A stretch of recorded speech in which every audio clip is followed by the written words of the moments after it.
Winter weather is, of course, inevitable, so it's important to review and prepare to get behind the wheel during snow, freezing rain, and fog, to name just a few. That's right. Anne Scallon is back from before the wheel to get us and our teen drivers ready for winter driving. Good to see you. Thank you. Great to see both of you. Always such important information, you know, when we start talking about changes of weather. I always think the first signs of weather, people always get, you know, nervous in new weather. What kind of steps should parents, though, be taking, especially for teens, preparing them for the winter weather? I think one of the first things is to just kind of, 3 words that I put together: focused, informed, and flexible. So when you're going out driving, as we've talked about, you always need to be focused, so avoid any of the distractions. Informed, because the weather is changing so quickly in Wisconsin. So you can go out one morning and it's bright and the skies are clear.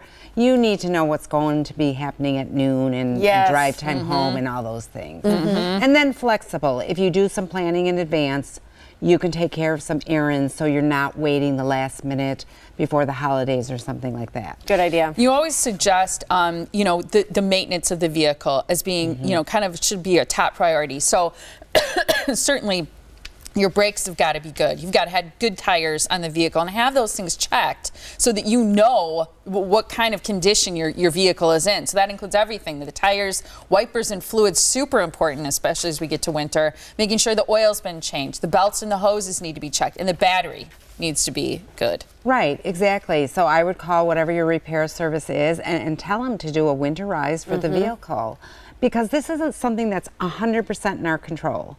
I mean, if somebody pulls into your lane, if you have another driver who's distracted, you can't control that, but this is 100% in our control to get our vehicle winterized well in advance.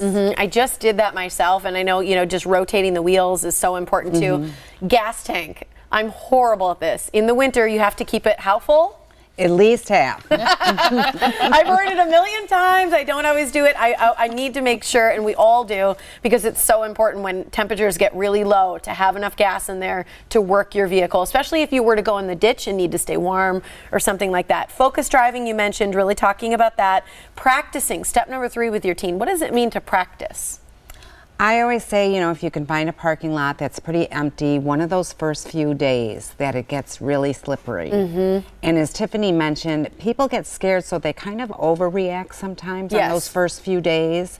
What you want to do is get out there and just have them do all sorts of maneuvers with braking and turning and speeding up and slowing down, so they get not comfortable, but they get used to how it feels when there's ice on the ground or a light snow. Because it's counterintuitive. You know, a lot of people know when you're spinning that you want to turn into the spin or away from it, or you want to turn really in the direction you need to go. Gotcha. And that's opposite of what most people do. They just react and do something else quickly. So that practice is key. Absolutely. And you also say, in terms of staying informed, responding to updated information, that means being aware of the weather, knowing what's going on, and looking ahead for that. Not just when you're heading out the door, but as you're going to be coming home too, or returning from wherever you're going. Right, and also, you know, we all at this time of year are going to have a lot of errands to run.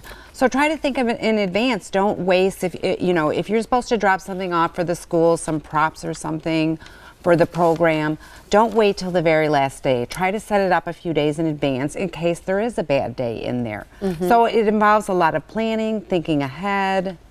Yeah, and safety items too. Packing sort of like a safety kit and making sure that not just you know where it is. I have a bin in my trunk. Yep, but that your team, your young drivers in your house know what's in there too. So some of the things you recommend to have in the safety kit are blanket and gloves, a snow brush, ice scrapers, bottled water and snacks in case you get stuck somewhere, a flashlight with batteries, your cell phone as well as your charger, a first aid kit is huge, a small shovel, because if you get stuck, a lot of times that can help get you out, salt or sand, jumper cable. I've used those a few times. My windshield wiper fluid, making sure that's full, and then having your insurance card and telephone numbers in case you need to reach roadside assistance or your insurance agent. Right, and a lot of people don't realize most insurance companies now cover roadside assistance.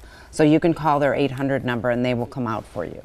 I didn't know that. Yeah. So that's good to know. It's always that weight, though, that's so nerve-wracking, you know, when you're on the side of the road. So make sure you have all those important things. You've got great tips and tricks and videos on your website, beforethewheel.com, to help everyone be a little more prepared for this winter season.